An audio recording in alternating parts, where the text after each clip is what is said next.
ஆண்டவராகிய இயேசு கிறிஸ்துவின் நாமத்தில் நான் உங்களை வாழ்த்துகிறேன். இந்த நாள் நம்ம வாசிக்க வேண்டிய வேத பகுதி நியாயாதிபதிகள் 1-6 வரை. நியாயாதிபதிகள் 1.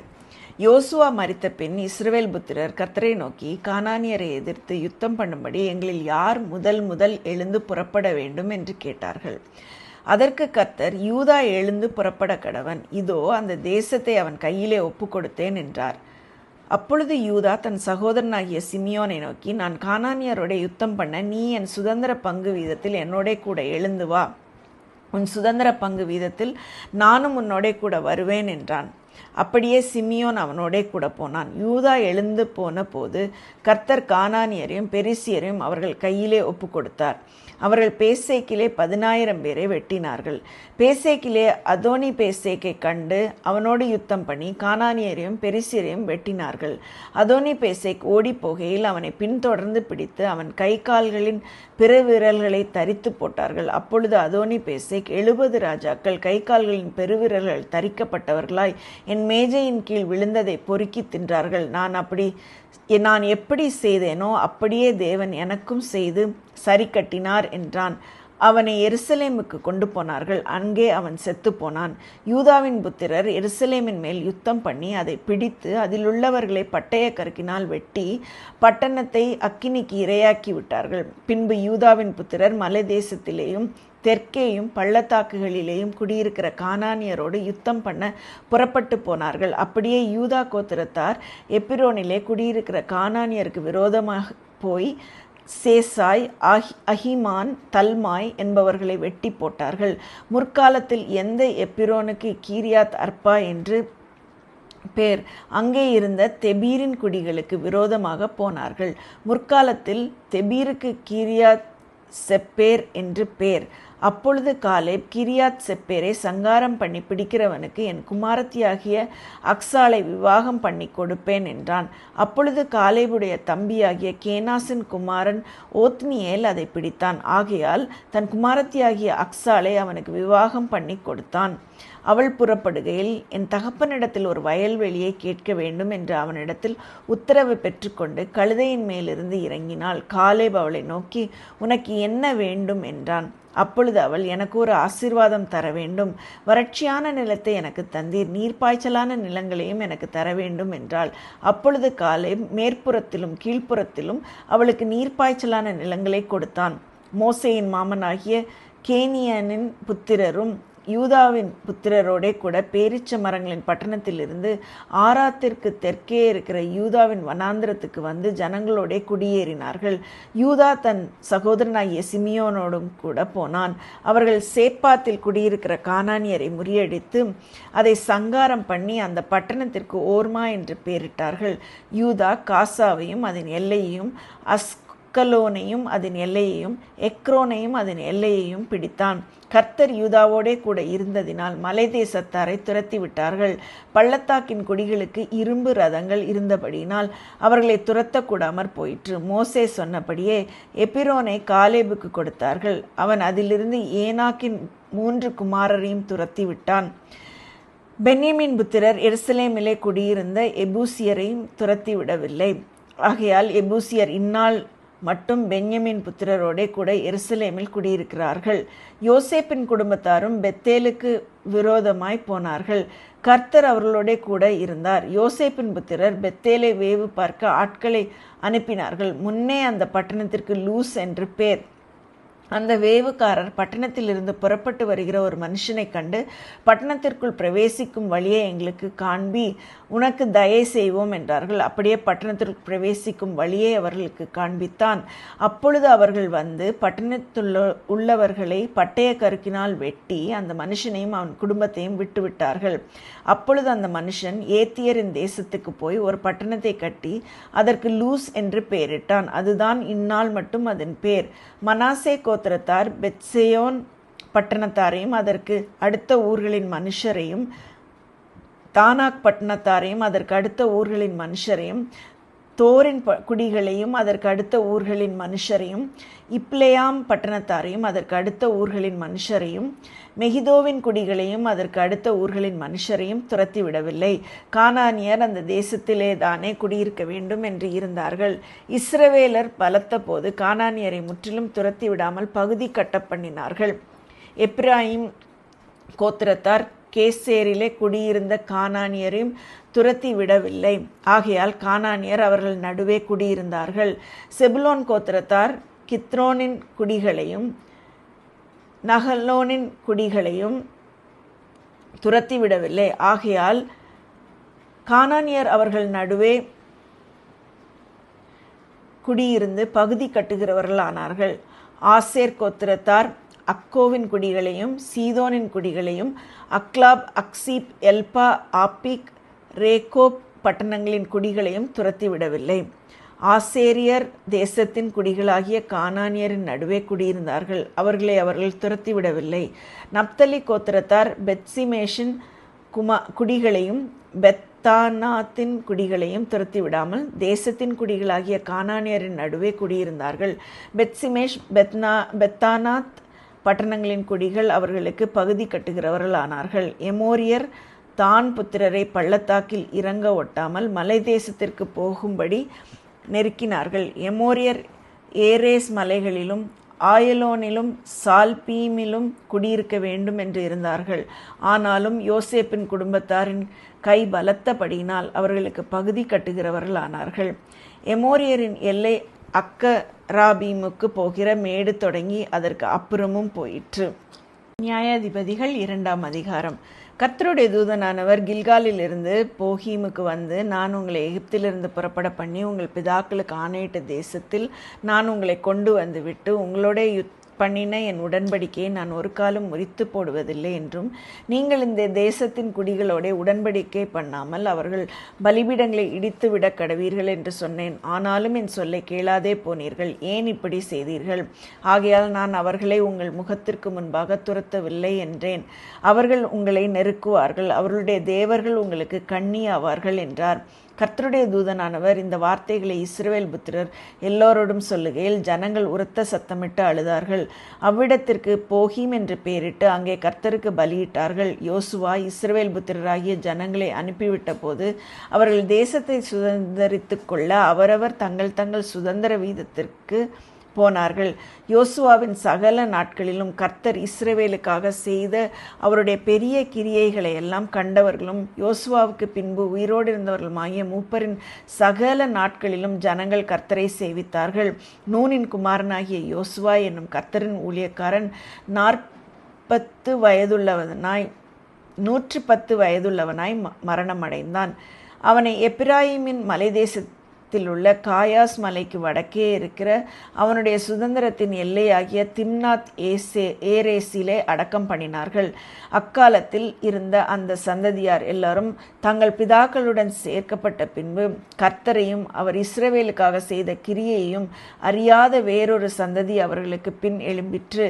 அப்பொழுது இஸ்ரவேல் புத்திரர் கர்த்தரின் பார்வைக்கு பொல்லாப்பானதை செய்து பாகால்களை சேவித்து தங்கள் பிதாக்களை எகிப்து தேசத்திலிருந்து புறப்பட பண்ணின அவர்களுடைய தேவனாகிய கர்த்தரை விட்டு தங்களை சுற்றிலும் இருக்கிற ஜனங்களுடைய தேவர்களாகிய அந்நிய தேவர்களை பின்பற்றி போய் அவர்களை பணிந்து கொண்டு கர்த்தருக்கு கோபமூட்டினார்கள். அவர்கள் கர்த்தரை விட்டு பாகாலையும் அஸ்தரோத்தையும் சேவித்தார்கள். அப்பொழுது கர்த்தர் இஸ்ரவேல் மேல் கோபம் உண்டவராகி அவர்கள் அப்புறம் தங்கள் சத்துருக்களுக்கு முன்பாக நிற்கக்கூடாதபடி கொள்ளையிடுகிற கொள்ளைக்காரர் கையில் அவர்களை ஒப்பு கொடுத்து அவர்களை சுற்றிலும் இருக்கிற அவர்கள் பகைஞரின் கையிலே விற்று போட்டார். கர்த்தர் சொல்லியபடியும் கர்த்தர் அவர்களுக்கு ஆணையிட்டிருந்தபடியும் அவர்கள் புறப்பட்டு போகிற இடமெல்லாம் கர்த்தருடைய கை தீமைக்கென்றே அவர்களுக்கு விரோதமாயிருந்தது. மிகவும் நெருக்கப்பட்டார்கள். கர்த்தர் நியாயாதிபதிகளை எழும்ப பண்ணினார். அவர்கள் கொள்ளையிடுகிறவர்களின் கைக்கு அவர்களை நீங்களாக்கி ரட்சித்தார்கள்.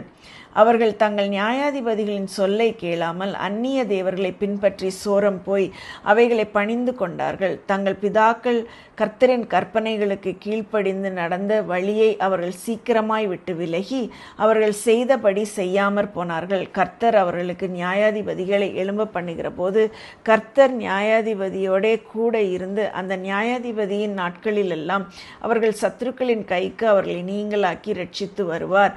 அவர்கள் தங்கள் இறுக பிடித்து ஒடுக்குகிறவர்களின் நிமித்தம் தவிக்கிறதினாலே கர்த்தர் மனஸ்தாபப்படுவார். நியாயாதிபதி மரணமடைந்த உடனே அவர்கள் திரும்பி அந்நிய தேவர்களை பின்பற்றவும் சேவிக்கவும் பணிந்து கொள்ளவும் தங்கள் பிதாக்களை பார்க்கிலும் கேடாய் நடந்து தங்கள் கீர்த்தியங்களையும் தங்கள் முரட்டாட்டமான வழியையும் விடாதிருப்பார்கள். ஆகையால் கர்த்தர் இஸ்ரவேல் மேல் கோபம் உண்டவராகி இந்த ஜனங்கள் தங்கள் பிதாக்களுக்கு நான் கற்பித்த என் உடன்படிக்கையை மீறி என் சொல்லை கேளாதே போனபடியால் யோசுவா மரித்து பின்வைத்து போன ஜாதிகளில் ஒருவரையும் நான் இனி அவர்களுக்கு முன்பாக துரத்தி விடாதிருப்பேன்.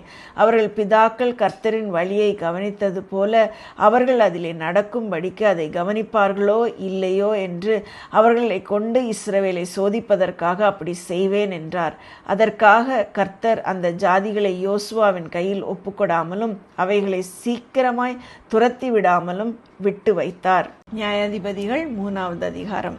கானான் தேசத்தில் நடந்த சகல யுத்தங்களையும் அறியாதிருந்த இஸ்ரவேலராகிய அனைவரையும் சோதிப்பதற்காகவும் இஸ்ரவேல் புத்திரரின் சந்ததியாரும் அதற்கு முன் யுத்தம் செய்ய அறியாதிருந்தவர்களும் அவைகளை அறியும்படி பழக்குவிப்பதற்காகவும் கர்த்தர் விட்டு வைத்த ஜாதிகள் யாரென்றால் பெலிஸ்தரின் 5 அதிபதிகளும் சகல கானானியரும் சீதோனியரும் பாகால் எர்மோன் துவக்கி ஆமாத்திற்குள் பிரவேசிக்கும் வரைக்கும் லீபனோனின் மலைகளிலே குடியிருக்கிற ஏவியருமே. கர்த்தர் மோசேயை கொண்டு தங்கள் பிதாக்களுக்கு விதித்த கற்பனைகளுக்கு இஸ்ரவேலர் கீழ்ப்படிவார்களோ என்று அறியும்படி இஸ்ரவேலரை அவர்களாலே சோதிப்பதற்காக அவர்கள் விடப்பட்டிருந்தார்கள். இப்படி இஸ்ரவேல் புத்திரர் கானானியர், ஏத்தியர், எமோரியர், பெரிசியர், ஏவியர், எபூசியர் ஆகிய இவர்கள் நடுவே குடியிருந்து அவர்களுடைய குமாரத்திகளை விவாகம் பண்ணி தங்களுடைய குமாரத்திகளை அவர்கள் குமாரருக்கு கொடுத்து அவர்கள் தேவர்களை சேவித்தார்கள். இப்படி இஸ்ரவேல் புத்திரர் கர்த்தரின் பார்வைக்கு பொல்லாப்பானதை செய்து தங்கள் தேவனாகிய கர்த்தரை மறந்து பாகால்களையும் தோப்பு விக்கிரகங்களையும் சேவிக்கிற போது கர்த்தர் இஸ்ரவேலின் மேல் கோபம் உண்டவராகி அவர்களை மெசொப்பொத்தாமியாவின் ராஜாவாகிய கூசான் ரிஷத்தாயிமின் கையிலே விற்று போட்டார். இப்படியே இஸ்ரவேல் புத்திரர் கூசான் ரிஷத்தாயிமை 8 வருஷம் சேவித்தார்கள். இஸ்ரவேல் புத்திரர் கர்த்தரை நோக்கி கூப்பிட்ட போது கர்த்தர் இஸ்ரவேல் புத்திரர் ரட்சிக்கும்படி காலேபின் தம்பியான கேனாசுடைய குமாரனாகிய ஓத்னியேல் என்னும் ஒரு இரட்சகனை அவர்களுக்கு எழும்ப பண்ணினார். அவன் மேல் கர்த்தருடைய ஆவி வந்திருந்ததினால் அவன் இஸ்ரவேலை நியாயம் விசாரித்து யுத்தம் பண்ண புறப்பட்டான். கர்த்தர் மெசொப்பொத்தாமியாவின் ராஜாவாகிய கூசான் ரிஷதாயிமை அவன் கையிலே ஒப்பு கொடுத்தார். ஆகையால் அவன் கை கூசான் ரிஷதாயிமின் மேல் பலம் கொண்டது. தேசம் 40 வருஷம் அமைதலாயிருந்தது. கேனாசின் குமாரனாகிய ஓத்னியேல் மரணம் அடைந்தான். இஸ்ரவேல் புத்திரர் மறுபடியும் கர்த்தரின் பார்வைக்கு பொல்லாப்பானதை செய்தார்கள். அவர்கள் கர்த்தரின் பார்வைக்கு பொல்லாப்பானதை செய்தபடியால் கர்த்தர் எக்லோன் என்னும் மோவாபின் ராஜாவை இஸ்ரவேலுக்கு விரோதமாக பலக்க பண்ணினார். அவன் அம்மோனின் புத்திரரையும் அமலேக்கியரையும் கூட்டிக் கொண்டு வந்து இஸ்ரவேலை முறியடித்தான். பேரீச்ச மரங்களின் பட்டணத்தையும் பிடித்தான். இப்படியே இஸ்ரவேல் புத்திரர் எக்லோன் என்னும் மோவாபின் ராஜாவை 18 வருஷம் சேவித்தார்கள். இஸ்ரவேல் புத்திரர் கர்த்தரை நோக்கி கூப்பிட்ட போது கர்த்தர் அவர்களுக்கு பென்யமின் கோத்திரத்தானாகிய கேராவின் மகன் ஏகூத் என்னும் இரட்சகனை எழும்ப பண்ணினார். அவன் இடது கை பழக்கமுள்ளவனாய் இருந்தான். அவன் கையிலே இஸ்ரவேல் புத்திரர் மோவாபின் ராஜாவாகிய எக்லோனுக்கு காணிக்கை அனுப்பினார்கள். ஏகூத் இருபுறமும் கருக்கும் ஒரு முழு நீளமுமான ஒரு கத்தியை உண்டு பண்ணி அதை தன் வஸ்திரத்துக்குள்ளே தன் வலது புறத்து இடுப்பிலே கட்டிக்கொண்டு காணிக்கையை மோவாபின் ராஜாவாகிய எக்லோனுக்கு செலுத்தினான்.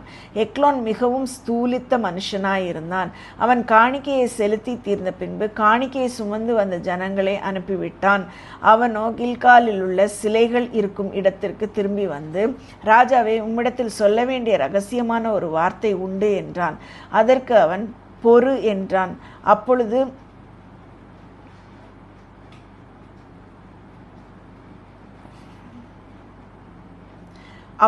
அவனிடத்தில் நின்ற யாவரும் அவனை விட்டு வெளியே போய்விட்டார்கள்.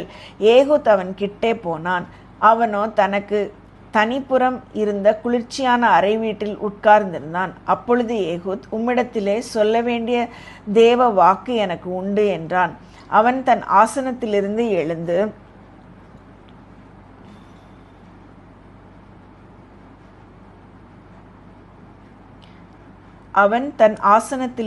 எழுந்திருந்தான். உடனே ஏகூத் தன் இடது கையை நீட்டி தன் வலதுபுறத்து இடுப்பிலே கட்டியிருந்த கத்தியை உருவி அதை அவன் வயிற்றுக்குள் பாய்ச்சினான்.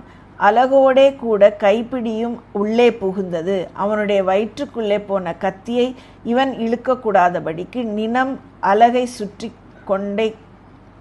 சுற்றி கொண்டடைத்தது. அது பின்புறத்திலே புறப்பட்டது. ஏகூத் புறப்பட்டு அறை வீட்டில் கதவை சாத்தி பூட்டி போட்டு கொல்லுக்கூடத்தின் வழியாய் போய்விட்டான். அவன் போன பின்பு ஊழியக்காரர் வந்து பார்த்தார்கள். இதோ அறை வீட்டின் கதவு பூட்டி இருந்தது. ஆகையால் அவர் அந்த குளிர்ச்சியான அறையிலே ஜலாதி இருக்கிறாராக்கும் என்றார்கள். அவர்கள் சலித்து போக மட்டும் காத்திருந்தார்கள். அவன் அறை வீட்டின் கதவை திறக்கவில்லை. ஆகையால் ஒரு திறவுகோலை எடுத்து திறந்தார்கள். இதோ அவர்கள் ஆண்டவன் தரையிலே செத்து கிடந்தான். அவர்கள் தாமதித்து கொண்டிருந்த போது ஏகூத் ஓடிப்போய் சிலைகளுள்ள இடத்தை கடந்து சேயிராத்தையும் சேர்ந்து தப்பினான். அங்கே வந்தபோது எப்பிராயிம் மலையில் எக்காலம் ஊதினான். அப்பொழுது இஸ்ரவேல் புத்திரர் அவனோடே கூட மலையிலிருந்து இறங்கினார்கள். அவன் அவர்களுக்கு முன்பாக நடந்து, என்னை பின்தொடர்ந்து வாருங்கள், கர்த்தர் உங்கள் பகைஞராகிய மோவாபியரை உங்கள் கைகளில் ஒப்புக்கொடுத்தார் என்றான். அவர்கள் அவனை பின்தொடர்ந்து போய் மோவாபுக்கு எதிரான யோர்தான் துறைகளை பிடித்து ஒருவனையும் கடந்து போக ஒட்டாமல் அக்காலத்திலே மோவாபியரில் ஏறக்குறைய 10,000 பேரை வெட்டினார்கள். அவர்கள் எல்லாரும் புஷ்டியுள்ளவர்களும் பராக்கிரமசாலிகளுமாயிருந்தார்கள். அவர்களில் ஒருவனும் தப்பவில்லை. இப்படியே அந்நாளிலே மோவாப் இஸ்ரவேலுடைய கையின் கீழ் தாழ்த்தப்பட்டது. அதனாலே தேசம் 80 வருஷம் அமைதலாயிருந்தது. அவனுக்கு பிற்பாடு ஆனாத்தின் குமாரன் சம்கார் எழும்பினான். அவன் பெலிஸ்தரில் 600 பேரை ஒரு தூற்றுக்கோலால் முறியடித்தான். அவனும் இஸ்ரவேலை ரட்சித்தான். நியாயாதிபதிகள் 4ஆம் அதிகாரம். ஏகூத் மரணமடைந்த பின்பு இஸ்ரவேல் புத்திரர் திரும்ப கர்த்தரின் பார்வைக்கு பொல்லாப்பானதை செய்து வந்தார்கள். ஆகையால் கர்த்தர் அவர்களை ஆத்சோரில் ஆளுகிற யாபீன் என்னும் கானானியருடைய ராஜாவின் கையிலே விற்று போட்டார். அவனுடைய சேனாபதிக்கு சிசேரா என்று பேர். அவன் புறஜாதிகளுடைய பட்டணமாகிய ஆரோசேத்திலே குடியிருந்தான். அவனுக்கு 900 இரும்பு ரதங்கள் இருந்தது. அவன் இஸ்ரவேல் புத்திரரை 20 வருஷம் கொடுமையாய் ஒடுக்கினான். இஸ்ரவேல் புத்திரர் கர்த்தரை நோக்கி முறையிட்டார்கள். அக்காலத்திலே லபித்தோத்தின் மனைவியாகிய தெபோராள் என்னும் தீர்க்கதரிசியானவள் இஸ்ரவேலை நியாயம் விசாரித்தாள். அவள் எப்பிராயிம் மலை தேசமான ராமாவுக்கும் பெத்தேலுக்கும் நடுவில் இருக்கிற தெபோராளின் பேரிச்ச மரத்தின் கீழே குடியிருந்தாள். அங்கே இஸ்ரவேல் புத்திரர் அவளிடத்தில் நியாய விசாரணைக்கு போவார்கள். அவள் நப்தலியில் உள்ள கேதேசில் இருக்கிற அபினோகாமின் குமாரன் பாராக்கை வரவழைத்து, நீ நப்தலி புத்திரரிலும் செபுலோன் புத்திரரிலும் 10,000 பேரை கூட்டிக் கொண்டு தாபோர் மலைக்கு போக கடவாய் என்றும், நான் யாபீனின் சேனாபதியாகிய சிசேராவையும் அவன் ரதங்களையும் அவன் சேனைகளையும் கீசோன் பள்ளத்தாக்கிலே உன்னிடத்திற்கு வர இழுத்து அவனை உன் கையிலே ஒப்பு கொடுப்பேன் என்றும் இஸ்ரவேலின் தேவனாகிய கர்த்தர் உனக்கு கட்டளையிடவில்லையா என்றாள். அதற்கு பாராக், நீ என்னோடே கூட வந்தால் போவேன், என்னோடே கூட வராவிட்டால் நான் போக மாட்டேன் என்றான். அதற்கு அவள், நான் உன்னோடே கூட நிச்சயமாய் வருவேன், ஆனாலும் நீ போகிற பிரயாணத்தில் உண்டாகிற மேன்மை உனக்கு கிடையாது. கர்த்தர் சிசேராவை ஒரு ஸ்திரீயின் கையில் ஒப்பு கொடுப்பார் என்று சொல்லி தெபோராள் எழும்பி பாராக்கோடே கூட கேதேசுக்கு போனாள். அப்பொழுது பாராக் செபுலோன் மனுஷரையும் நப்தலி மனுஷரையும் கேதேசுக்கு வரவழைத்து தன்னை பின் செல்லும் 10,000 பேரோடே போனான். தெபோராளும் அவனோடே கூட போனாள். கேனியனான ஏபேர் என்பவன் மோசேன் மாமனாகிய ஓபாவின் புத்திரராயிருக்கிற கேனியரை விட்டு பிரிந்து கேதேசின் கிட்ட இருக்கிற சானாயிம் என்னும் கர்வாலி மரங்கள் அருகே தன் கூடாரத்தை போட்டிருந்தான். அபினோகாமின் குமாரன் பாராக் தாபோர் மலையில் ஏறி போனான் என்று சிசேராவுக்கு அறிவிக்கப்பட்ட போது, சிசேரா 900 இரும்பு ரதங்களாகிய தன்னுடைய எல்லா ரதங்களையும் தன்னோடு இருக்கும் எல்லா ஜனங்களையும் பிரஜாதிகளின் பட்டணமாகிய ஆரோசேத்திலிருந்து கீசோன் பள்ளத்தாக்கிலே வரவழைத்தான். அப்பொழுது தெபோராள் பாராக்கை நோக்கி, எழுந்து போ, கர்த்தர் சிசேராவை உன் கையில் ஒப்புக்கொடுக்கும் நாள் இதுவே, கர்த்தர் உனக்கு முன்பாக புறப்படவில்லையா என்றாள். அப்பொழுது பாராக்கும் அவன் பின்னாலே 10,000 பேரும் தாபோர் மலையிலிருந்து இறங்கினார்கள். கர்த்தர் சிசேராவையும் அந்த எல்லா ரதங்களையும் சேனை அனைத்தையும் பாராக்குக்கு முன்பாக பட்டய கருக்கினால் கலங்கடித்தார். சிசேரா ரதத்தை விட்டிறங்கி கால்நடையாய் ஓடிப்போனான். பாராக் ரதங்களையும் சேனையையும் புறஜாதிகளுடைய ஆரோசேத் மட்டும் துரத்தினான். சிசேராவின் சேனையெல்லாம் பட்டய கருக்கினால் விழுந்தது, ஒருவனும் மீதியாய் இருக்கவில்லை. சிசேரா கால்நடையாய் கேனியனான ஏபோரின் மனைவி யாகேலுடைய கூடாரத்திற்கு ஓடி வந்தான். அப்பொழுது யாபீன் என்னும் ஆத்சேரின் ராஜாவுக்கும் கேனியனான ஏபேரின் வீட்டுக்கும் சமாதானம் உண்டாயிருந்தது. யாகேல் வெளியே சிசேராவுக்கு எதிர்கொண்டு போய், உள்ளே வாரும் என் ஆண்டவனே, என் அண்டை உள்ளே வாரும், பயப்படாதேயும் என்று அவனோடே சொன்னாள். அப்படியே அவள் அண்டை கூடாரத்தில் உள்ளே வந்தபோது அவனை ஒரு சமுக்காலத்தினாலே மூடினாள். அவன் அவளை பார்த்து, குடிக்க எனக்கு கொஞ்சம் தண்ணீர் தா, தாகமாயிருக்கிறேன் என்றாள். அவள் பால் துருத்தியை திறந்து அவனுக்கு குடிக்க கொடுத்து திரும்பவும் அவனை மூடினாள். அப்பொழுது அவன், நீ கூடார வாசலிலே நின்று யாராவது ஒருவன் வந்து இங்கே யாராகிலும் இருக்கிறார்களா என்று உன்னிடத்தில் கேட்டால், இல்லை என்று சொல் என்றான். பின்பு ஏபேரின் மனைவியாகிய யாகேல் ஒரு கூடார ஆணியை எடுத்து தன் கையிலே சுத்தியை பிடித்து கொண்டு மெல்ல அவனண்டையில் வந்து அவன் நெற்றியிலே அந்த ஆணியை அடித்து போட்டாள். அது உருவி போய் தரையிலே புதைந்தது. அப்பொழுது ஆயாசமாய் தூங்கின அவன் செத்து போனான். பின்பு சிசராவை தொடர்கிற பாராக் வந்தான். அப்பொழுது யாகேல் வெளியே அவனுக்கு எதிர்கொண்டு போய், வாரும், நீ தேடுகிற மனுஷனை உனக்கு காண்பிப்பேன் என்று சொன்னாள். அவன் அவளிடத்தில் வந்தபோது இதோ சிசேரா செத்து கிடந்தான், ஆணி அவன் நெற்றி பொட்டில் அடித்திருந்தது. இப்படி தேவன் அந்நாளிலே கானானியரின் ராஜாவாகிய யாபீனை இஸ்ரவேல் புத்திரருக்கு முன்பாக தாழ்த்தினார். இஸ்ரவேல் புத்திரரின் கை கானானியரின் ராஜாவாகிய யாபீனை நிர்மூலமாக்கும் மட்டும் அவன் மேல் பலத்து கொண்டே இருந்தது. நியாயாதிபதிகள் 5ஆம் அதிகாரம்.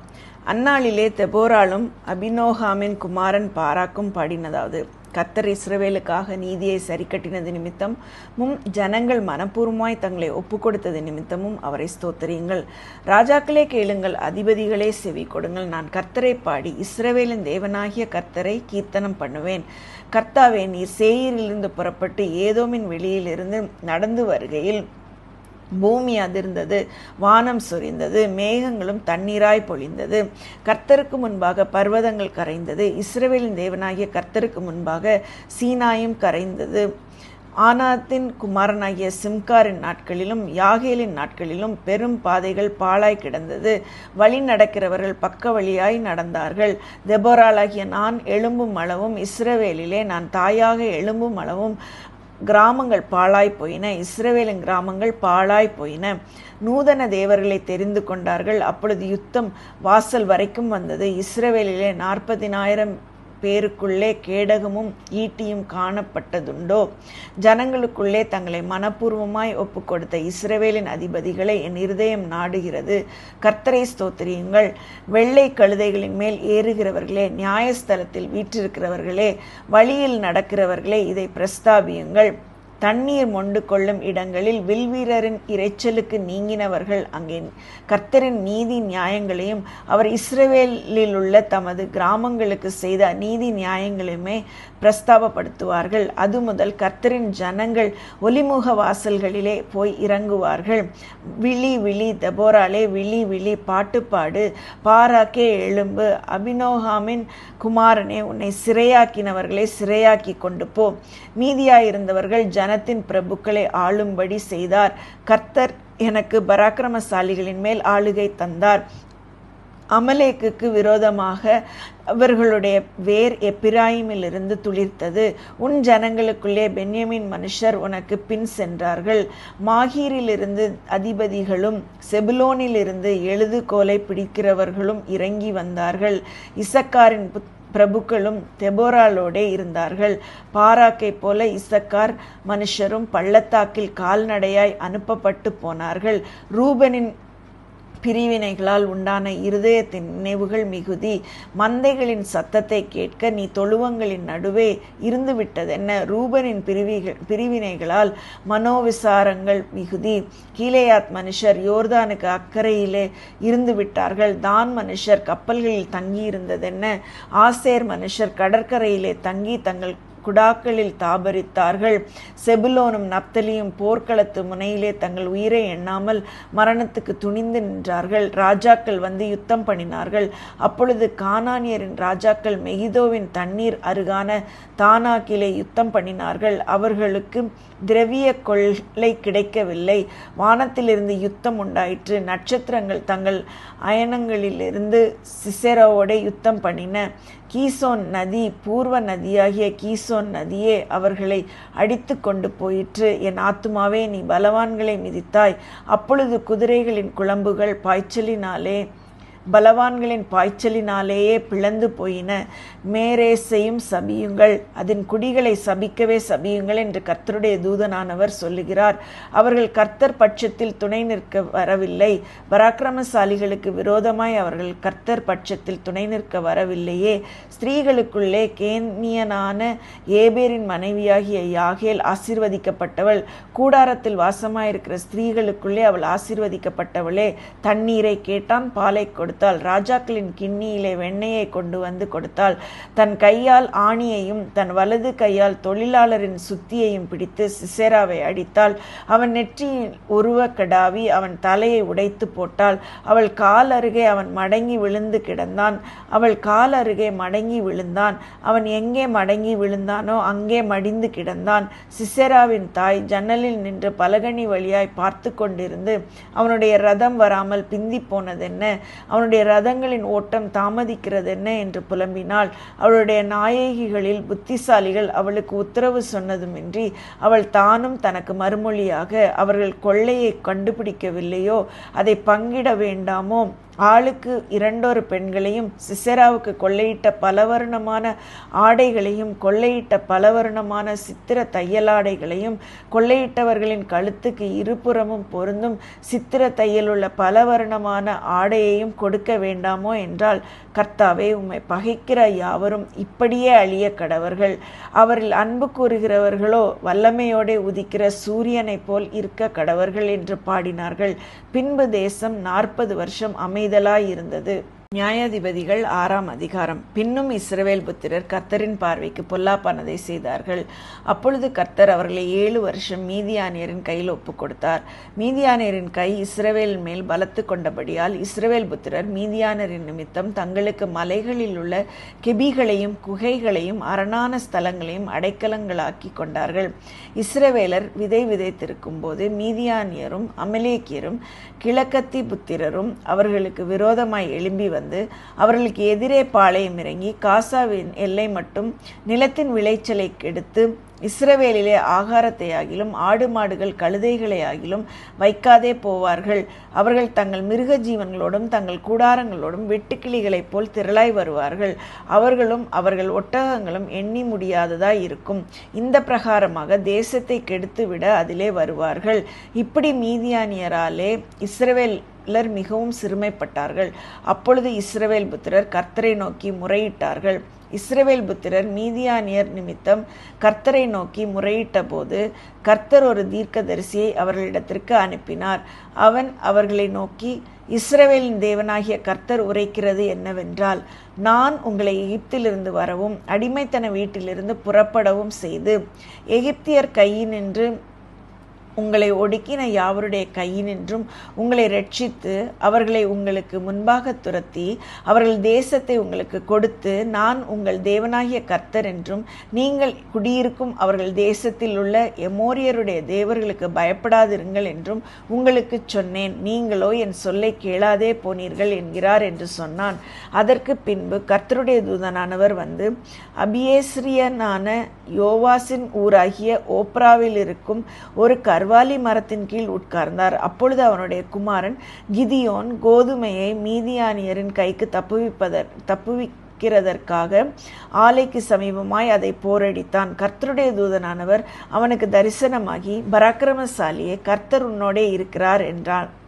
அப்பொழுது கிதியோன் அவரை நோக்கி, என் ஆண்டவனே, கர்த்தர் எங்களோட இருந்தால் இவையெல்லாம் எங்களுக்கு நேரிடுவானேன்? கர்த்தர் எங்களை எகிப்திலிருந்து கொண்டு வரவில்லையா என்று எங்கள் பிதாக்கள் எங்களுக்கு விவரித்து சொன்ன அவருடைய அற்புதங்கள் எல்லாம் எங்கே? இப்பொழுது கர்த்தர் எங்களை கைவிட்டு மீதியானியரின் கையில் எங்களை ஒப்புக் கொடுத்தாரே என்றான். அப்பொழுது கர்த்தர் அவனை நோக்கி பார்த்து, உனக்கு இருக்கிற இந்த பலத்தோடே போ, நீ இஸ்ரவேலை மீதியானியரின் கைக்கு நீங்களாக்கி ரட்சிப்பாய், உன்னை அனுப்புகிறவர் நான் அல்லவா என்றார்.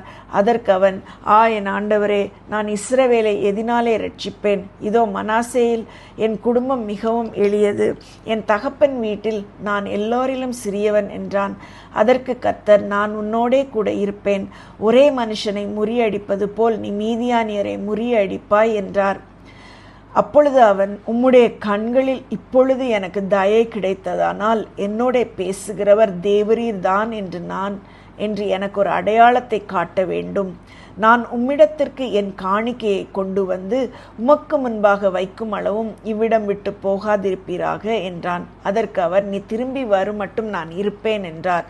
உடனே கிதியோன் உள்ளே போய் ஒரு வெள்ளாட்டுக்குட்டியையும் ஒரு மரக்கால் மாவிலே புளிப்பில்லாத அப்பங்களையும் ஆயத்தப்படுத்தி இறைச்சியை ஒரு கூடையிலே வைத்து ஆணத்தை ஒரு கிண்ணத்திலே வார்த்து அதை வெளியே கர்வாலி மரத்தின் கீழ் இருக்கிற அவரிடத்தில் கொண்டு வந்து வைத்தான். அப்பொழுது தேவனுடைய தூதனானவர் அவனை நோக்கி, நீ இறைச்சியையும் புளிப்பில்லாத அப்பங்களையும் எடுத்து இந்த கற்பாறையின் மேல் வைத்து ஆணத்தை ஊற்று என்றார். அவன் அப்படியே செய்தான். அப்பொழுது கர்த்தருடைய தூதன் தமது கையில் இருந்த கோலின் நுனியை நீட்டி இறைச்சியையும் புளிப்பில்லாத அப்பங்களையும் தொட்டார். அப்பொழுது அக்கினி கற்பாறையிலிருந்து எழும்பி இறைச்சியையும் புளிப்பில்லாத அப்பங்களையும் பட்சித்தது. கர்த்தரின் தூதனோவென்றால் அவன் கண்களுக்கு மறைந்து போனார். அப்பொழுது கிதியோன் அவர் கர்த்தருடைய தூதன் என்று கண்டு, ஐயோ கர்த்தரான ஆண்டவரே, நான் கர்த்தருடைய தூதனை முகமுகமாய் கண்டேனே என்றான். அதற்கு கர்த்தர், உனக்கு சமாதானம், பயப்படாதே, நீ சாவதில்லை என்று சொன்னார். அங்கே கிதியோன் கர்த்தருக்கு ஒரு பலிபீடத்தை கட்டி அதற்கு யெகோவா ஷாலோம் என்று பெயரிட்டான். அது இந்நாள் வரைக்கும் அபியேஸ்ரியரின் ஊராகிய ஓப்ராவில் இருக்கிறது. அன்று ராத்திரியிலே கர்த்தர் அவனை நோக்கி, நீ உன் தகப்பனுக்கு இருக்கிற காளைகளில் 7 வயதான 2ஆம் காளையை கொண்டு போய் உன் தகப்பனுக்கு இருக்கிற பாகாலின் பலிபீடத்தை தகர்த்து அதன் அருகே இருக்கிற தோப்பை வெட்டி போட்டு இந்த கற்பாறை உச்சியிலே பாங்கான ஒரு இடத்திலே உன் தேவனாகிய கர்த்தருக்கு ஒரு பலிபீடத்தை கட்டி அந்த 2ஆம் காளையை கொண்டு வந்து அதை நீ வெட்டி போட்ட தோப்பினுடைய கட்டை விறகுகளின் மேல் சர்வாங்க தகனமாய் பலியிட கடவாய் என்றார். அப்பொழுது கிதியோன் தன் வேலையாட்கள் 10 பேரை சேர்த்து கர்த்தர் தனக்கு சொன்னபடியே செய்தான்.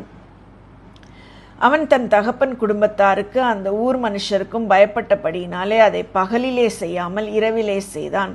அந்த ஊர் மனுஷர் காலமே எழுந்திருந்த போது இதோ பாகாலின் பலிபீடம் தகர்க்கப்பட்டதும் அதன் அருகே இருந்த தோப்பு வெட்டி போடப்பட்டதும் கட்டப்பட்டிருந்த பலிபீடத்தின் மேல் அந்த 2ஆம் காளை பலியிடப்பட்டதுமாயிருக்க அவர்கள் கண்டு ஒருவரை ஒருவர் நோக்கி, இந்த காரியத்தை செய்தவன் யார் என்றார்கள். கேட்டு விசாரிக்கிற போது யோவாசின் மகன் கிதியோன் இதை செய்தான் என்றார்கள்.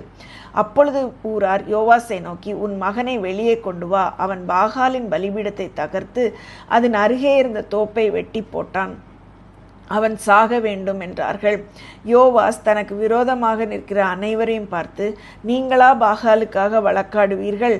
நீங்களா அதை ரட்சிப்பீர்கள்? அதற்காக வழக்காடுகிறவன் இன்று காலையிலே தானே சாக கடவன். அது தேவனானால் தன் பலிபீடத்தை தகர்த்தது நிமித்தம் அது தானே தனக்காக வழக்காடட்டும் என்றான். தன் பலிபீடத்தை தகர்த்தது நிமித்தம் பாகால் அவனோடே வழக்காடட்டும் என்று சொல்லி அந்நாளிலே அவனுக்கு எருபாகால் என்று பெயரிடப்பட்டது. மீதியானியரும் அமலேக்கியரும் கிழக்கத்தி புத்திரர் யாவரும் ஏகமாய் கூடி ஆற்றை கடந்து எஸ்ரேல் பள்ளத்தாக்கிலே பாளையம் இறங்கினார்கள்.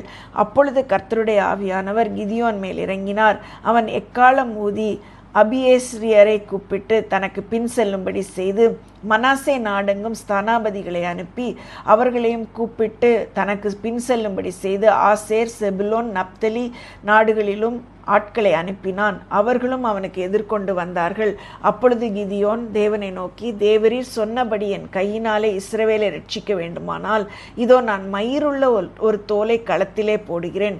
பனி தோலின் மேல் மாத்திரம் பெய்து பூமி எல்லாம் காய்ந்திருந்தால் அப்பொழுது தேவரீர் சொன்னபடி இஸ்ரவேலை என் கையினால் ரட்சிப்பீர் என்று அதனாலே அறிவேன் என்றான். அப்படியே ஆயிற்று. அவன் மறுநாள் காலமே எழுந்திருந்து தோலை கசக்கி அதிலிருந்து பனி நீரை ஒரு கிண்ணம் நிறைய பிழிந்தான். அப்பொழுது கிதியோன் தேவனை நோக்கி, நான் இன்னும் ஒரு விசை மாத்திரம் பேசுகிறேன், உமது கோபம் என் மேல் மூளாதிருப்பதாக. தோலினாலே நான் இன்னும் ஒரே விசை சோதனை பண்ணட்டும். தோல் மாத்திரம் காய்ந்திருக்கவும் பூமி எங்கும் பனி பெய்திருக்கவும் கட்டளையிடும் என்றான். அப்படியே தேவன் அன்று ராத்திரி செய்தார். தோல் மாத்திரம் காய்ந்திருந்தது, பூமி எங்கும் பனி பெய்திருந்தது. இந்த நாள் நம்ம வாசிக்க வேண்டிய வேத பகுதியை வாசித்து முடித்து விட்டோம். ஆண்டவருக்கே மகிமை உண்டாவதாக. ஆமென்.